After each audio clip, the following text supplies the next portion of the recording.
I just have more faith in Matthew Stafford than Sam Darnold. If it's like a close game, late, back and forth game between these two really good teams, Darnold might be able to get it done, but man, Stafford's got a really, really good track record of getting it done in those situations. You're tuned in to the Ross Tucker Football Podcast, guiding your gridiron journey, none other than your host, former NFL lineman, Ross Tucker.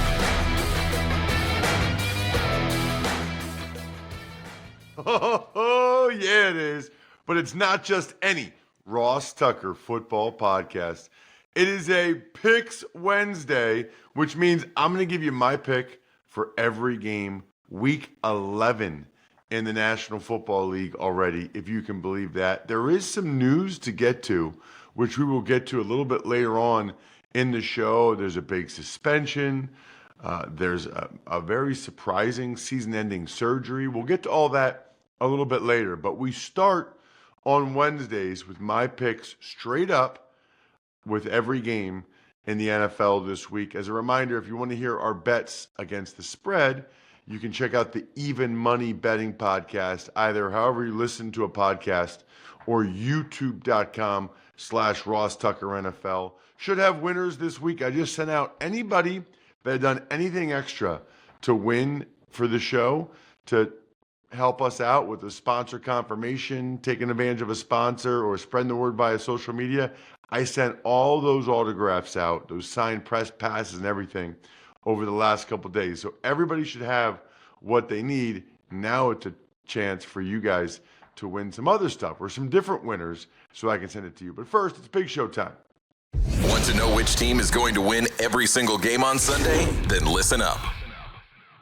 All right, Ross, we're going to start our picks with Thursday night. The Jets are at the New England Patriots. I don't know how anybody could pick the New York Jets in this one. I will say it was impressive that they were able to get a win against Cleveland on Sunday. Certainly something that nobody was expecting at that point. But I don't think they're going to go into New England and win. I think that would be really, really impressive. The way the Patriots have been playing, Patriots have won 7 straight games.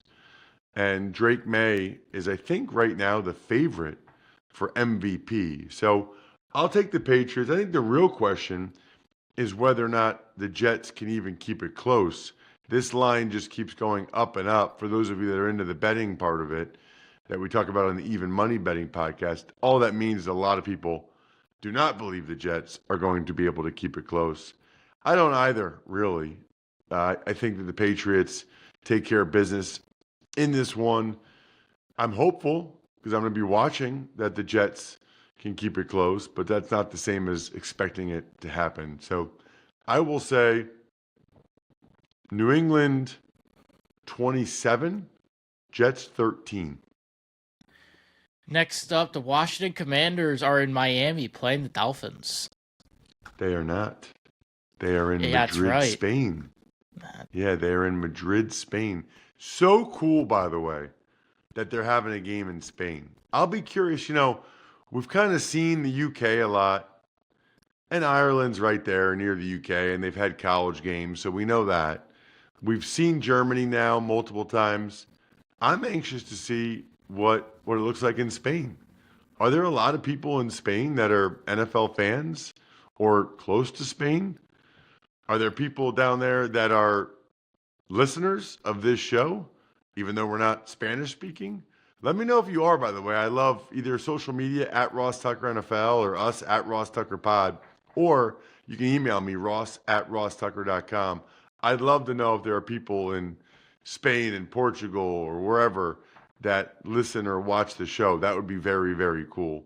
At any rate, that reminds me one time, Jack, before you were the producer, I did a game like in 2016 in the UK, and I did a meet and greet with a bunch of listeners of the show, which was really cool.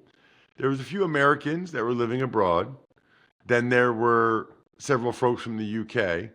There was a guy from Germany and who spoke pretty good English, and his wife or whatever, significant other, was from Poland. And she learned how to speak English listening to this show. And she told me, she said, I hated it. I hated this show. I hated you. And then she's like, but now it's okay. Now I know English. Because imagine you don't know a word of English and you're trying to learn from this show. So you're learning about not only English, but a sport you know nothing about. I thought that was like one of the most incredible things that's happened to me about this show is that a woman in Poland learned how to speak English listening to this show. At any rate, I think I got to go with the Miami Dolphins here. The Commanders are kind of a mess. We'll tell you about, I'll just tell you now. Deron Payne is suspended for the game. He appealed it after the punch of Amon-Ra St. Brown, but the appeal was denied. The suspension was upheld. So the Commanders will be without one of their best D linemen up front. The interesting aspect of that is they are changing defensive play caller. Dan Quinn, the head coach, is taking over from Joe Witt Jr. as the defensive coordinator, defensive play caller. I don't know if that'll make a difference or not for the Commanders, but they have to do something because they have been really, really bad defensively. Meanwhile, the Dolphins have kind of been quietly really good over the last 3 games. I mean, they've been really good 5 halves. Wow, Ross. 5 of the last 6 halves, the Dolphins have been very good. The only time they weren't was the second half against the Ravens in that Thursday night game. So I'm going to take the Dolphins because these seem like 2 teams going in different directions. Give me Miami, and I think the score, I don't know, I think Mariota will put up a fight. How about 27-24? Miami Dolphins get a win. They're 3rd out of the last 4. Can McDaniel save his job? Next up is a crucial NFC South matchup, the Panthers at the Falcons. Well, it is crucial. I mean, for the Falcons, it feels like they're already pretty much out of it, but you never really are, not with this many games left, with 8 games left. I mean, if they win the next 8 games, they're 11-6. So they're not out of it, but it's got to start with a win over Carolina. The interesting thing is, you'd think Carolina would bounce back after a brutal home loss, which you just cannot have against the New Orleans Saints. So I do expect a bounce back performance from Carolina. I'm not sure it's enough against a Falcons defense that looked pretty ferocious, although that defense is really good rushing the passer. I don't know if they're as good against the run. This is kind of a toss-up game. Penix is not. I'm going to go with Atlanta because they got embarrassed by Carolina earlier in the year, 30-0. So I think Atlanta wins, but I don't know that I feel great about it. I'll take Atlanta, not a ton of points in this one. 19-16 Falcons. Next up, the Tampa Bay Buccaneers are at the Bills. Awesome game. Clearly one of the games of the day. What's like the featured late game here? Wow, Seahawks Rams is 4:05.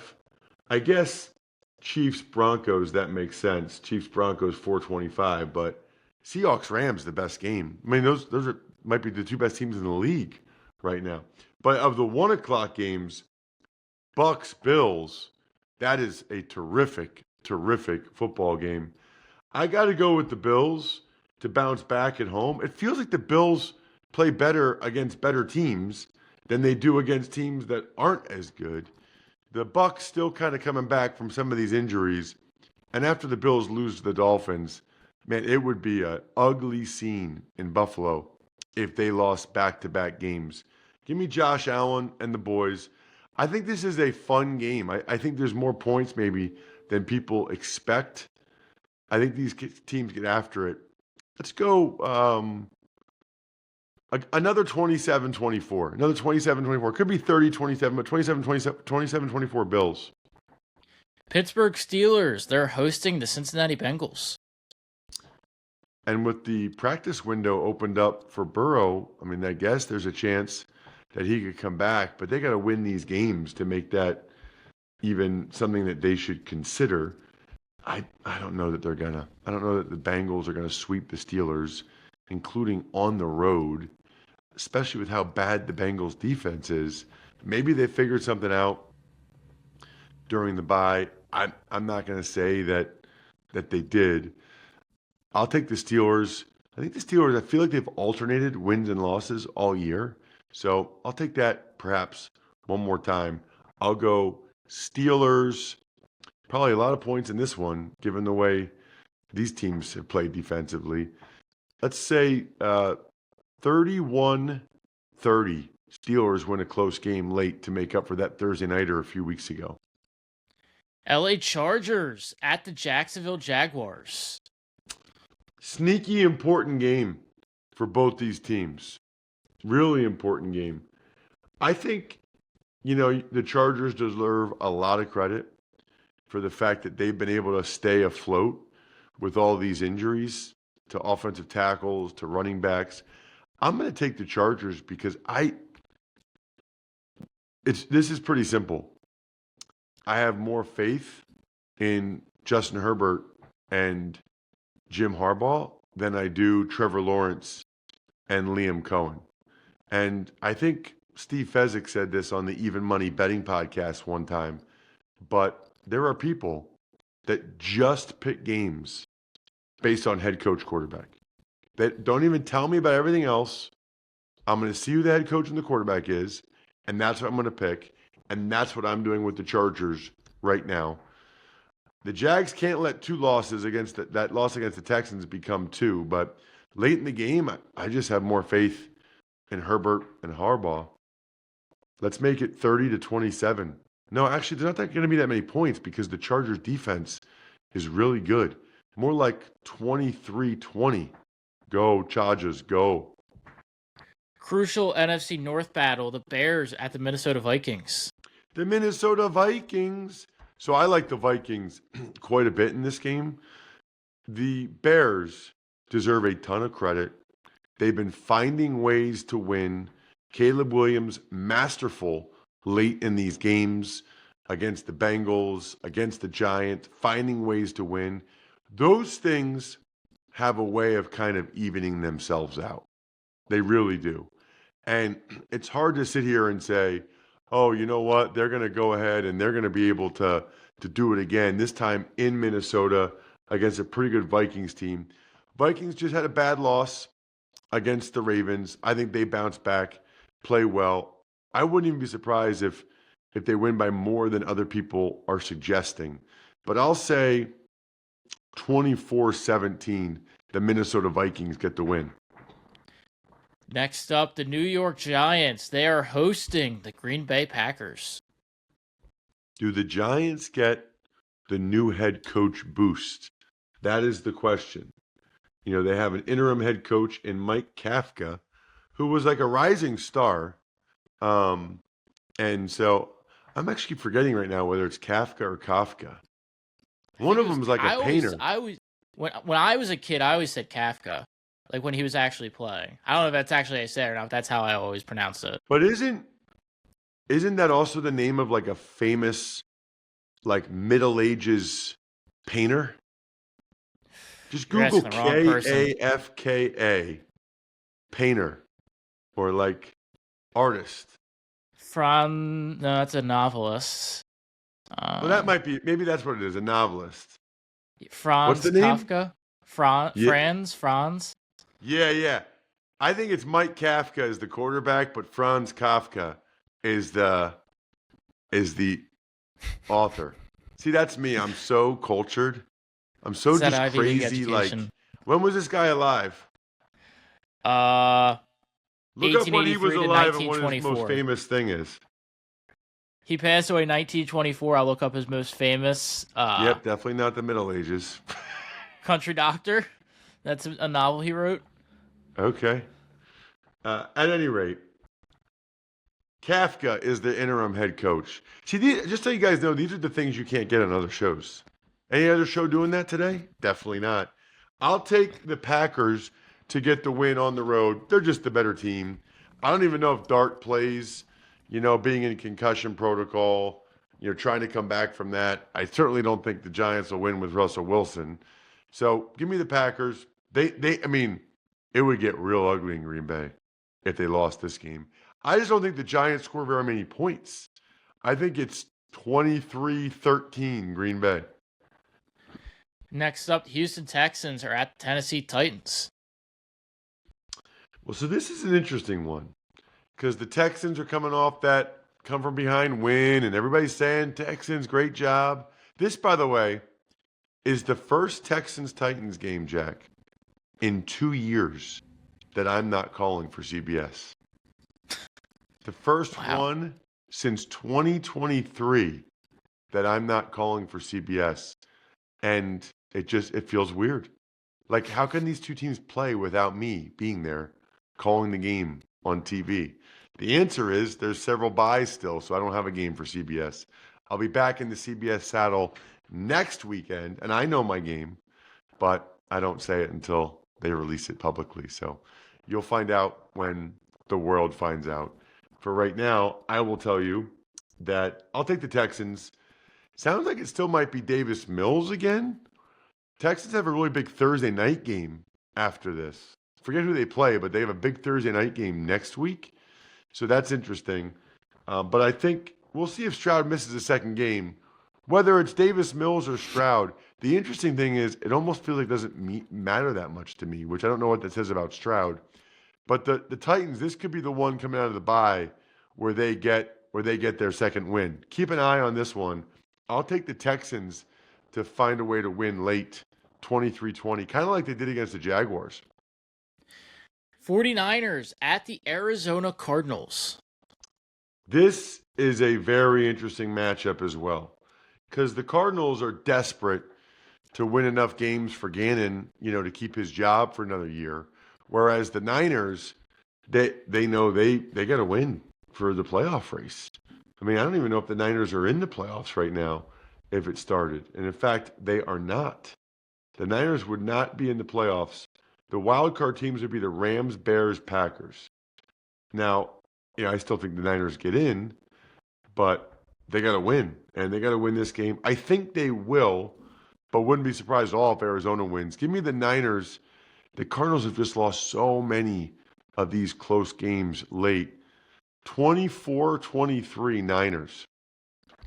Next up, the game of the day, Seahawks at Rams. It's so weird that the game of a day is a 4:05 game because that just never happens in the NFL, right? Because you make the marquee game 4:25, but they had decided a few weeks ago the marquee game was Chiefs-Broncos, which makes sense because Chiefs-Broncos are going to get the most eyeballs because it's the Chiefs. So, that makes sense from a rating standpoint. That's actually a pretty cool situation there from a red zone standpoint because even Niners-Arizona is pretty good in that instance. So, I'm going to take the Rams. Although the Seahawks have been so good on the road, I think these are both really good teams. I mean, we've talked about that. Excellent teams. I think ultimately, I just have more faith in Matthew Stafford than Sam Darnold. If it's like a close game, late, back and forth game between these two really good teams, and it comes down to who has the ball last or Stafford versus Darnold, Darnold might be able to get it done, but, man, Stafford's got a really, really good track record of getting it done in those situations. I'll say 23-21. Stafford gets a game-winning field goal late, 23-21 Rams. Cleveland Browns are hosting the Baltimore Ravens. Got to go Ravens here. Browns, that was obviously a very disappointing loss against the Jets. Ravens still aren't necessarily firing on all cylinders, but they're playing well enough to win. Now, they've had trouble over the years against the Browns, and in particular in Cleveland. I called that game for CBS last year where they lost. It's a possibility, but I doubt it. The Browns are not in a great way right now. on multiple levels. Give me Lamar and the guys to win. I don't know they score that many points, though, against that Browns defense, but I don't think the Browns offense scores very many against this Ravens defense right now. So 19-13. Let's go Ravens. Not a pretty game. One of the other marquee matchups of the day, the Chiefs at the Broncos. So this is such a great example where people, like, if you just go by record, the Broncos are 8-2, the Chiefs are 5-4. Guess who's favored by 3.5 points? The Chiefs. Guess who I think is going to win? The Chiefs. Guess who the better team is probably? The Chiefs. You know, there's a bunch of reasons why I'm taking the Chiefs in this one. And also, they need a win more desperately than the Broncos. I'll tell you this much, though. If the Broncos win this game, that's pretty much it for the Chiefs in the AFC West. Then they're just battling for a wild card. This could be a massive swing game. Feels like a game where Patrick Mahomes and the Chiefs get it done late in the second half. Little Mahomes magic. Another one where it doesn't feel like there's a ton of points because of the way the Broncos defense has been playing. I think they get to 24. I don't know that the Broncos even get to 20, but 24-20, the Chiefs beat the Broncos. We go to Sunday night. Philadelphia Eagles are hosting the Detroit Lions. I will be there. Back-to-back Eagles games, which is cool for me from a preparation standpoint. And this is very cool for me from a location standpoint to be able to just go, you know, right down the road to the Eagles and have them play the Lions. Awesome game. You know, this is a tough game for the Eagles. They just played Monday night, short week, and now they're going to play a good opponent in the Lions. Wouldn't be surprised at all if the Lions win the game. Tough to pick against the Eagles the way their defense looked the other night. Playing at home, prime time, crowd going crazy. This should be a fun one. Really, really fun game. I think it's probably, 24-23. Hurts makes enough plays with his legs and arms late in the game for the Eagles to get the win. But I'm expecting this to be a really good game. By the way, programming note, Jack and I might record the Monday Ross Tucker Football Podcast Sunday night from Lincoln Financial Field while all the traffic's getting out of there. It might be a good time to record the show, or Monday morning, I'm not sure. Anyway, 24-23 Birds. And we'll wrap up with Monday night, the Cowboys at the Raiders. I'll take the Cowboys. You know, the Raiders kind of have to show it at this point, especially on the offensive side of the ball. Way too many mistakes. They lost their right guard now, Jackson Powers Johnson. The Cowboys added a lot of people, and they're getting people back after the bye. Give me the Cowboys, and they might win going away, but I think they score a decent amount. I think it's 27-17 Dallas. More great stuff right after this. If you guys have been listening or watching on YouTube the Saturday Sit Down, the key to being a winner each week is doing any of the things we talk about. How about I just give you the answer this week? Get a free estimate at westshorehome.com/Ross. I know a lot of you have wondered what it would cost to redo a bathroom or just to redo a shower in a day.